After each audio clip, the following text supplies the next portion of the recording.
Voilà, salut à tout le monde. Nous sommes là pour la suite de notre formation consacrée au langage de programmation Java. Je suis Dieu merci Kambale, formateur et développeur.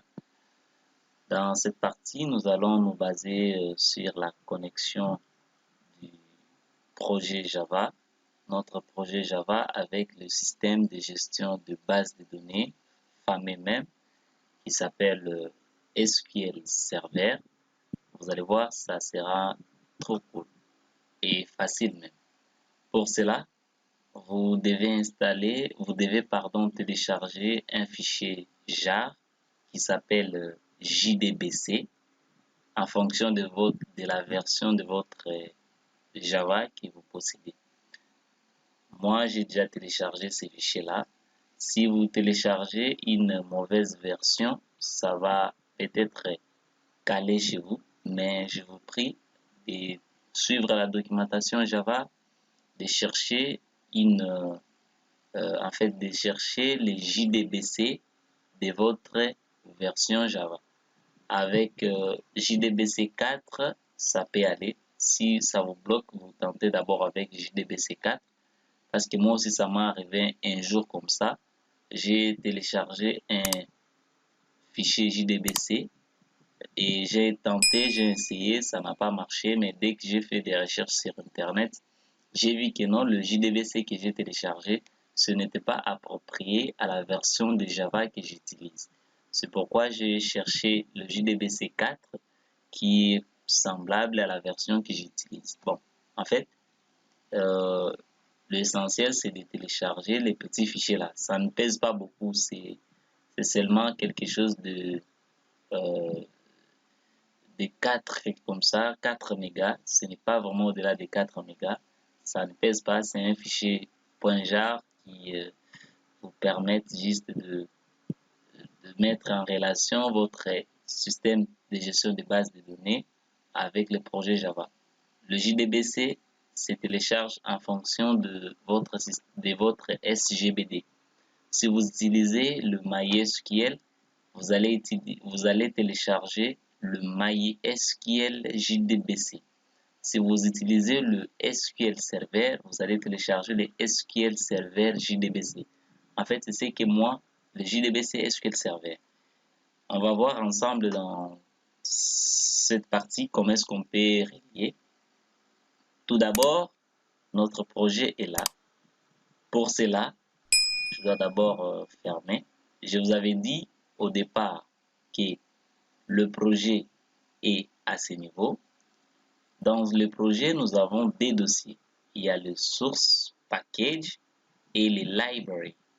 Les libraries ici, c'est là où nous allons maintenant mettre notre fichier SQL Server JDBC. Pour cela, je fais clic droit et à ce niveau, je dis Add Library. Donc, j'ajoute une librairie. Je clique sur Add. Si je clique sur Add, on va maintenant aller me chercher les librairies qui sont là. En fait, sont beaucoup à ce niveau.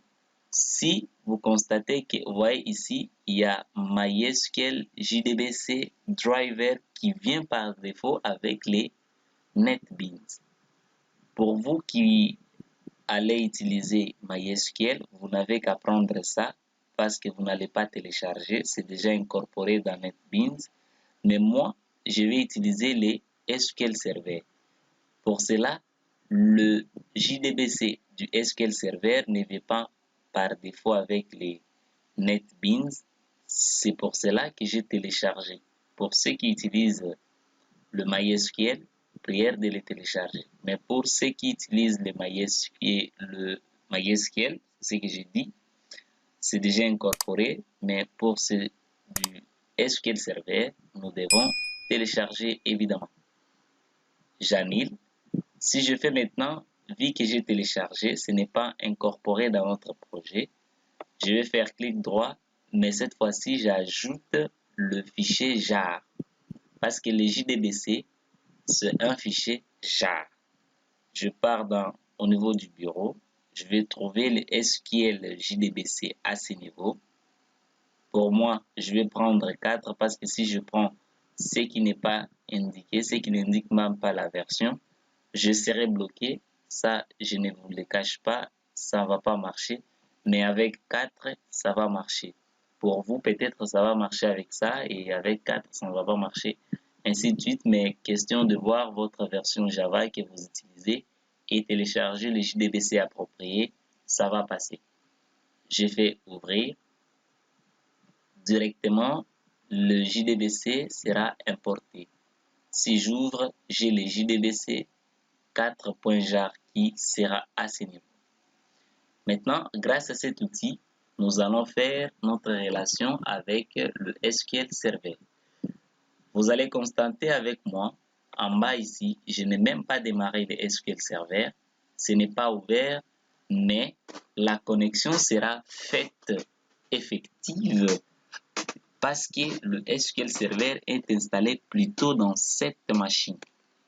Si vous faites la connexion avec SQL Server et Java, même si vous démarrez le SQL Server, ça va fonctionner. Même si vous ne démarrez pas, ça va fonctionner.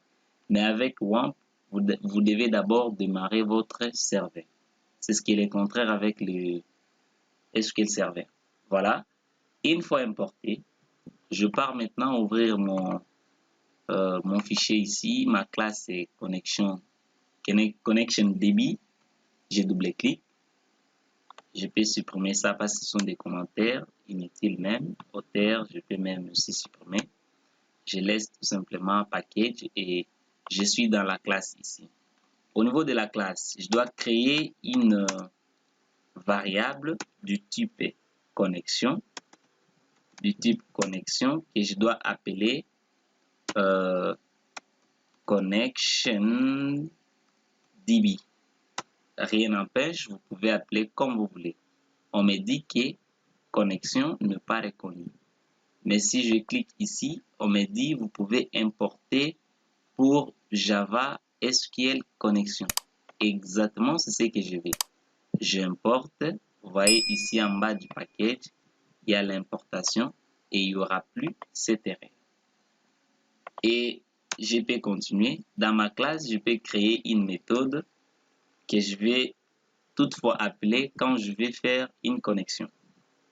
Je vais appeler, la méthode sera en public.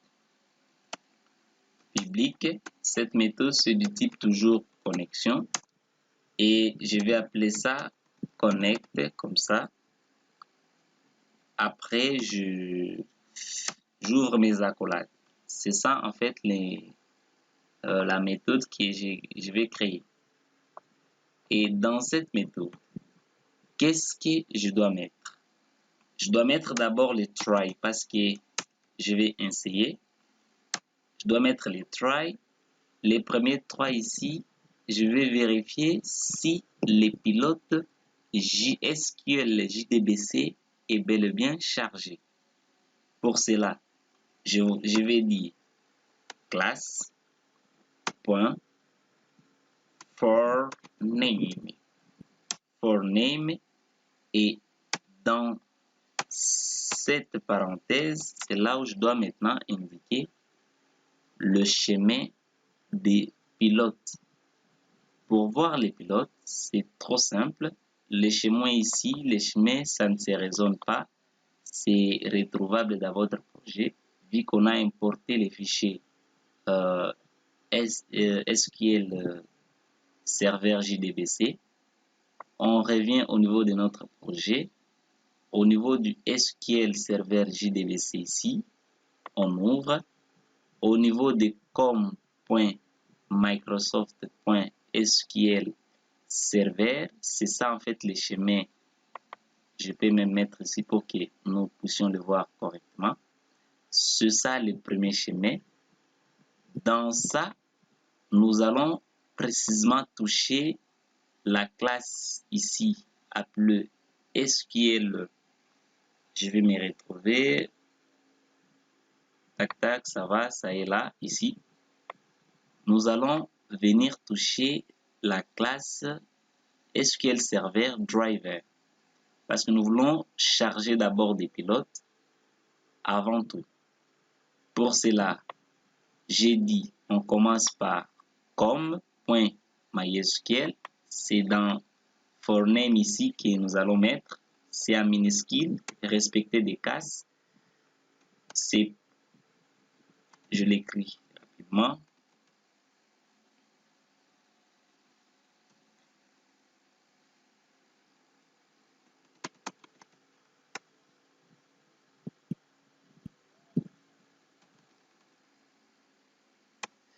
je suis ici, j'ai écrit com.microsoft.sqlserver.jdbc et dans ces dossiers-là, je pars toucher précisément ce qu'on appelle SQL. Je vais me retrouver facilement. Voilà. Je pars toucher le SQL Server Driver à ce niveau. Si vous le voyez très bien. Je pars toucher quoi? Je pars toucher le SQL Server, puis Driver. J'ai respecté la case. Sinon, si vous ne respectez pas la case, il y aura une belle erreur qui sera affichée. Je peux réduire ça. Et après avoir chargé toutes les pilotes de connexion, je peux maintenant, je tente de voir si c'est bel et bien chargé. Qu'on me dise si c'est chargé. C'est pourquoi j'ai fait system.out.println. Ça, vous devez déjà le savoir. C'est pour afficher le message, mais en console.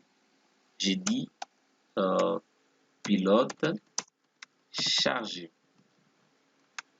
Si c'est chargé, on va m'afficher pilote chargé. Sinon, il y aura l'exception.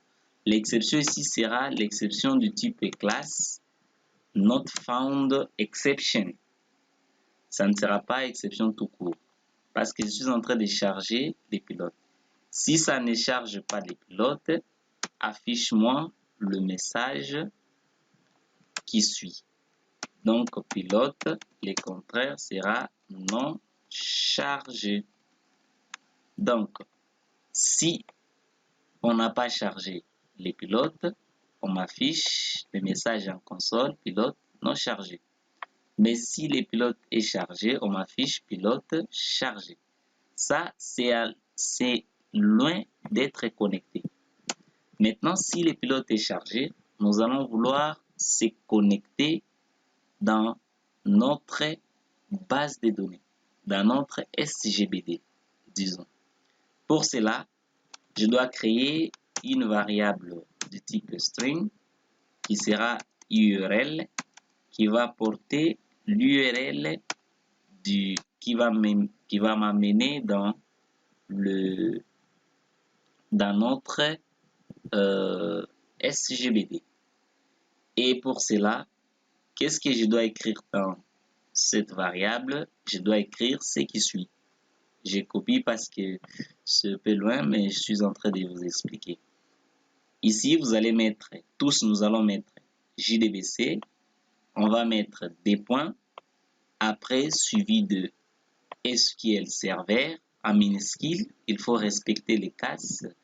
La case, pardon, si vous ne respectez pas la case, vous aurez une belle erreur. Des points, on met des points, après on met slash slash. Ici, c'est le nom du serveur. Je peux démarrer mon SQL Server pour vous montrer, pour que nous soyons dans la même longueur d'onde. Ici, on met le nom du serveur, soit on décide le serveur des données que vous allez utiliser. Je lance le SQL Server. Le temps que ça charge, je mets un peu en pause.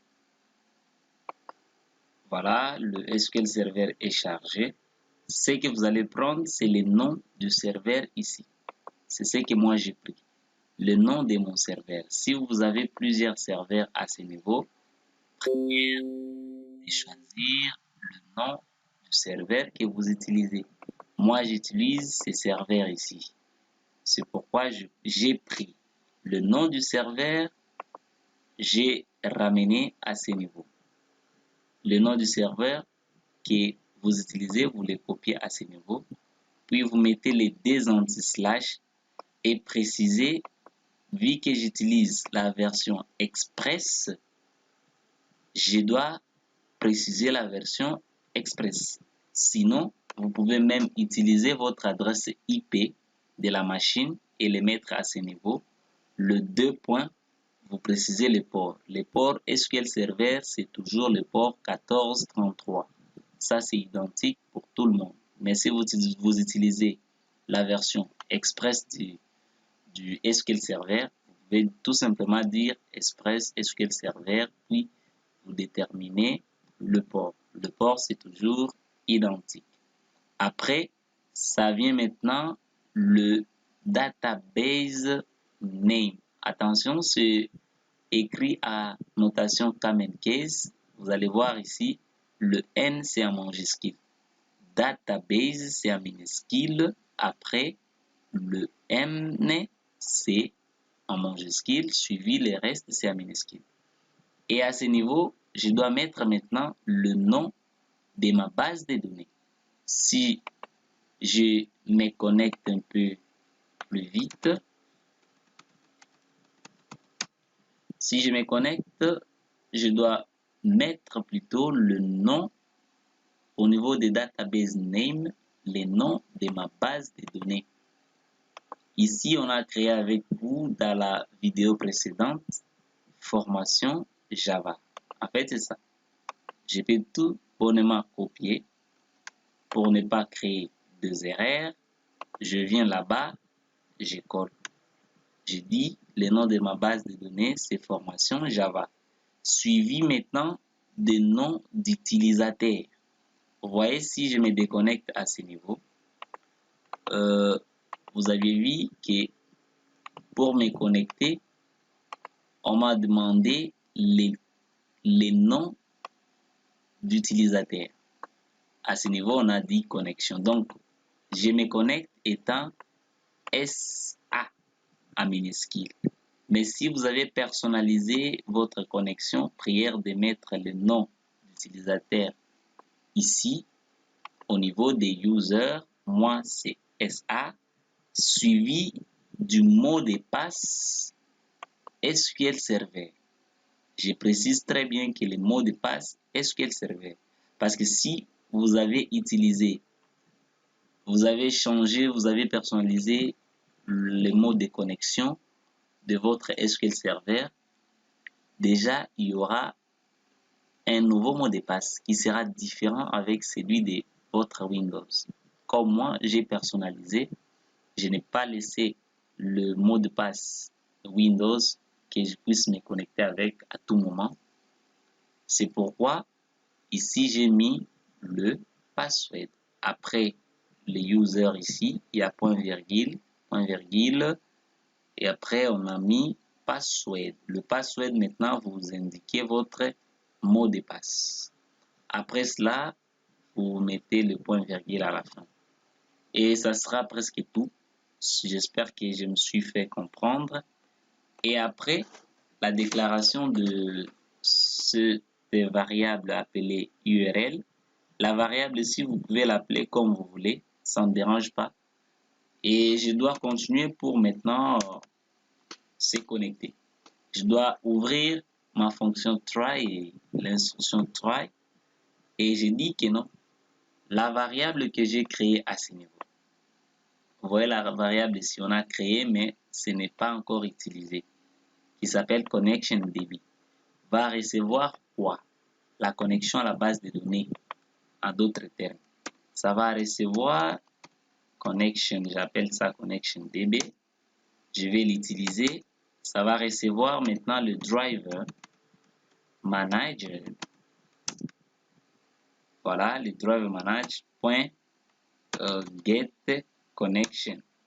Et cette méthode qui se trouve dans la classe driver manager qui s'appelle getConnection reçoit en paramètre la connexion. Au lieu tout simplement de prendre ça, copier-coller et mettre ici, moi j'ai préféré le mettre d'abord dans une variable et passer tout simplement cette variable à ce niveau. Mais ça ne dérange pas, ça n'empêche pas que vous puissiez copier tout ça et le mettre directement dans votre méthode getConnection ici. Déjà à ce niveau, on a passé la connexion dans cette variable. Au moment où on se parle, la connexion est stockée dans notre variable connectionDB. Et si réellement il y a une connexion, qu'on nous affiche connecté. Donc, qu'on nous affiche quoi? Connecté. Et dans les cas contraires, qu'on nous affiche l'horaire de connexion. Qu'on nous affiche non connecté. Le contraire de connecté. Voilà, on va nous afficher non connecté. Mais attention, l'exception ici, on nous dit, c'est quelle exception? L'exception SQL. Parce que ça va nous donner l'exception du SQL Server. On va importer le SQL exception et vous allez voir que l'exception sera maintenant du SQL. Après tout, je dois retourner quelque chose. Je dois retourner la variable que nous avions passé la connexion. Connection DB. J'espère que c'est ça. Je retourne le connection DB. Je vais retourner ça à ce niveau. Voilà. J'ai retourné la variable qui a maintenant la connexion. Donc, je vais m'expliquer. Je vais prendre cette variable et dans cette variable, après cette variable, je déclare une méthode. La méthode va tenter de charger des pilotes. Si c'est chargé, eh ben, on passe maintenant notre login dans notre SQL Server. Et si on a déjà ça, on tente de se connecter. Si c'est connecté, on nous affiche connecté. Et si ce n'est pas connecté, on nous affiche non connecté.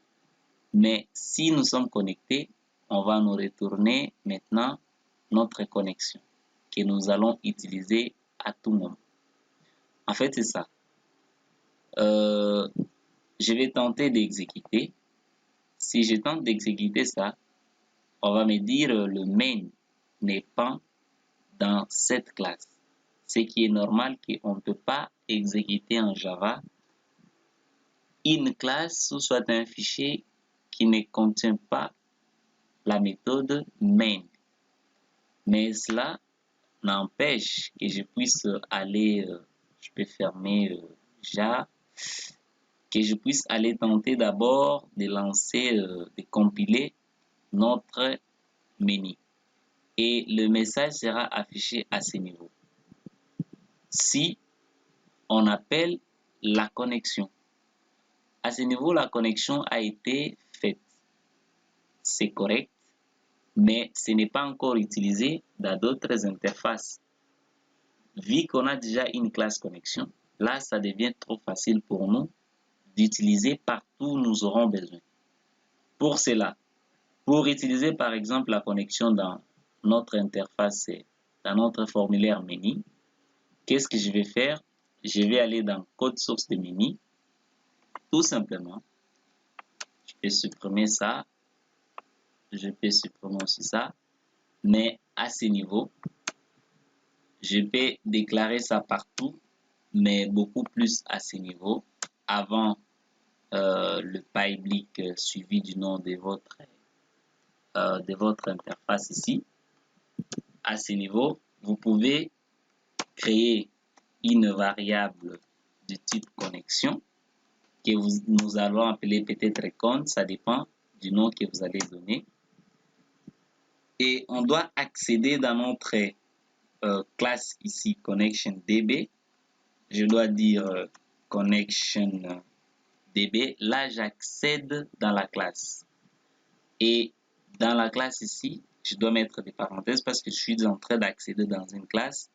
J'ai mes points que non, on va retrouver dans la classe ConnectionDB. On va retrouver la méthode connect.